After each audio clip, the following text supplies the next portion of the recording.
Hello दोस्तों, आज हम इस वीडियो में पढ़ेंगे ट्रिग्नोमेट्री के बारे में, त्रिकोणमिति के बारे में पढ़ेंगे। तो ट्रिग्नोमेट्री के 6 रेशियो क्या होते हैं, इन सब चीज़ों के बारे में आज हम इस वीडियो के अंदर पढ़ेंगे। तो सबसे पहले आपने पढ़ी होगी ट्रिग्नोमेट्री में एक प्रमेय होती है जिसको बोलते हैं पाइथागोरस प्रमेय।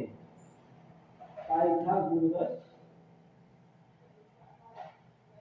प्रमेय। तो पाइथागोरस प्रमेय जो होती है वो होती है हमारी कर्ण का स्क्वायर बराबर जो होता है वो होता है लंब का स्क्वायर प्लस आधार का स्क्वायर। कर्ण का स्क्वायर बराबर लंब का स्क्वायर प्लस आधार का स्क्वायर, ये होती है हमारी पाइथागोरस प्रमेय। इससे हम कर्ण, लंब या आधार तीन में से किसी का भी मान निकाल सकते हैं। अब ट्रिग्नोमेट्री के 6 रेशियो क्या होते हैं, आपने एक सूत्र पढ़ा होगा ट्रिग्नोमेट्री में, वो होता हमारा लाल बटे कक्का। तो लाल बटे कक्का के आधार पर हम ये ट्रिग्नोमेट्री के 6 रेशियो निकालते हैं। तो आपने सूत्र पढ़ा होगा, सूत्र होता है लाल बटे कक्का। तो इसके आधार पर हम ट्रिग्नोमेट्री के 6 रेशियो निकालते हैं। तो एल का मतलब होता है लंब, ए का मतलब होता है आधार और एल का मतलब होता है लंब। के का मतलब होता है कर्ण, के का मतलब होता है कर्ण और ए का मतलब जो होता है वो होता है हमारा आधार। इसके हिसाब से हम अपने सारे सूत्रों के बारे में जानते हैं। तो पहला होता है साइन थीटा। तो जो साइन थीटा का मान होता है वो साइन थीटा का जो मान होता है हमारा वो होता है हमारा पहला कोऑर्डिनेट। थर्ड कोऑर्डिनेट होता है साइन का, सेकंड होता है कॉस का और थर्ड होता है टेन का। तो साइन थीटा बराबर हमारा होता है लंब एल बटे के। तो एल हमारा होता है लंब और के हमारा जो होता है वो होता है कर्ण। तो साइन थीटा का जो मान निकल के आता है वो होता है लंब बटे कर्ण। इसके बाद होता है कॉस थीटा। तो कॉस थीटा बराबर हमारा होता है सेकंड कोऑर्डिनेट। तो सेकंड कोऑर्डिनेट में ए बटे के होता है। तो ए का हम मानते हैं आधार और के का मानते हैं कर्ण। तो जो cos थीटा का मान होता है वो होता है आधार बटे कर्ण। इसके बाद होता है हमारा tan थीटा। तो tan थीटा का जो मान होता है उस थर्ड कोऑर्डिनेट का, तो tan थीटा का मान होता है लंब l बटे a। तो l का मतलब होता है लंब और a का मतलब होता है आधार। तो sin cos tan ये तीन के बारे में तो हमें पता चल रहा है। अब जो होता है वो होता है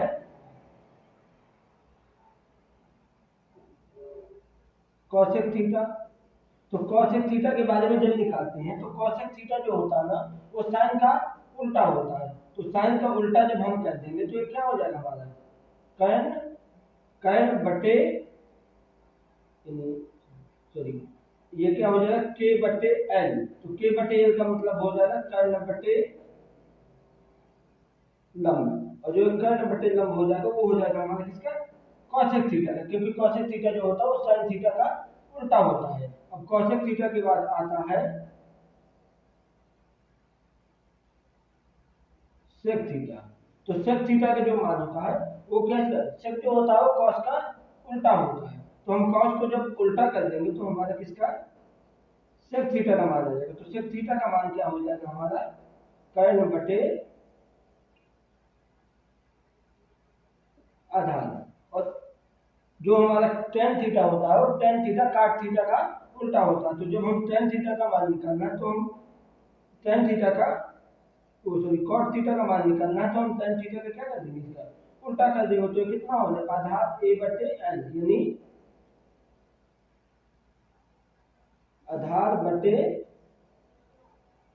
लंब। जब आधार बटे लंबी तो ये हमारा निकल आएगा cot थीटा। इस प्रकार इस वीडियो में हमने 6 रेशियो के बारे में जाना। अब इसके अगले वीडियो में हम पढ़ेंगे कि अगर हमें दो लंब लंब और आधार दिया हुआ है, तो हम कर्ण को कैसे निकालें, इसी भी वीडियो के अंदर हम इसका एग्जाम्पल का कोई सवाल आपको करके अभी बताएंगे। तो दोस्तों ये रहा हमारा सवाल, tan थीटा बराबर हमारा 12/5 दिया है, तो कहना sin थीटा का मान ज्ञात कीजिए। तो हम पहले देखते हैं कि tan थीटा हम इसके पहले पढ़ चुके हैं कि जो tan थीटा बराबर होता है वो tan थीटा बराबर जो हमारा होता है वो लंब बटे आधार होता है। तो लंब का मान हमें यहाँ कितना दिया हुआ है 12 और आधार का मान 5 दिया हुआ है। तो लंब और आधार का मान निकल आया, तो लंब और आधार का मान जब हमारे यहाँ से निकल आएगा तो हम पाइथागोरस प्रमेय में रख के इससे किसका कर्ण का मान ज्ञात कर सकते हैं। तो कर्ण हमने सूत्र पढ़ा, कर्ण का स्क्वायर बराबर होता है लंब का स्क्वायर धन आधार का स्क्वायर। तो कर्ण का हमारे पास कोई मान नहीं है, तो कर्ण हमें क्या करना है ज्ञात करना है। तो हम लंब का मान रख देंगे, लंब का मान कितना निकला 12, तो 12 का स्क्वायर हो जाएगा, और आधार का मान कितना निकला है 5, तो 5 का स्क्वायर हो जाएगा। तो कर्ण का स्क्वायर बराबर 12 का स्क्वायर आपको पता है 144 हो जाएगा, और 5 का स्क्वायर जो है वो हमारा 25 हो जाएगा। तो कर्ण का स्क्वायर बराबर 125 में जब हम 44 को जोड़ेंगे तो ये हमारा 169 पहुंच जाएगा। अब इस साइड स्क्वायर लगा है, तो जब यहाँ से हम स्क्वायर हटाएंगे तो बराबर के उस साइड वाली संख्या में रूट लग जाता है। जब ये रूट लग जाएगा तो कर्ण बराबर हो जाएगा, ये जो अंडर रूट है ये हमारा किसका 169 जो होता है 13 का वर्ग होता है, तो स्क्वायर से अंडर रूट कट जाएगा। तो जो हमारा कर्ण का मान है वो आ जाएगा हमारा कितना 13 सेंटीमीटर। अब इसकी सहायता से हमें क्या साइन थीटा ज्ञात करना था, तो हम साइन थीटा का मान ज्ञात कर लेंगे। तो साइन थीटा बराबर हमारा हो जाएगा, साइन थीटा बराबर हमारा होता है, हमने आपको पहले सूत्र बता रखे हैं। तो साइन थीटा का जो मान होता है उस साइन थीटा बराबर होता है हमारा लंब बटे आधार।